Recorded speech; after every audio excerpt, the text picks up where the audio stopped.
क्या आप जानते हैं कि सुबह खाली पेट लहसुन खाना सेहत के लिए फायदेमंद भी हो सकता है और कुछ लोगों के लिए नुकसानदेह भी। आज हम बात करेंगे लहसुन के बारे में, जो देसी इलाज में बहुत मशहूर है।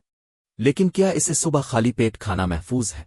लहसुन में कुदरती मुरक्कबात होते हैं जो जिस्म की क़ुव्वत मुदाफ़ियत को मजबूत बनाने में मदद दे सकते हैं और खून की गर्दिश को बेहतर बनाने में मुआविन समझे जाते हैं। कुछ लोगों का मानना है कि इससे कोलेस्ट्रॉल को कंट्रोल करने में भी मदद मिल सकती है, लेकिन यह हर शख्स पर यकसा असर नहीं करता।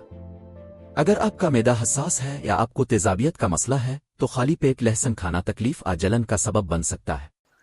कुछ लोगों को मतली तेजाबियत मैदे में जलन भी हो सकती है, खास तौर पर अगर ज्यादा मिकदार में इस्तेमाल किया जाए। अगर आप इसे आजमाना चाहते हैं तो पहले कम मिकदार से शुरू करें और पानी के साथ इस्तेमाल करें। और अगर कोई तिब्बी मसला हो तो डॉक्टर से मशवरा जरूर करें।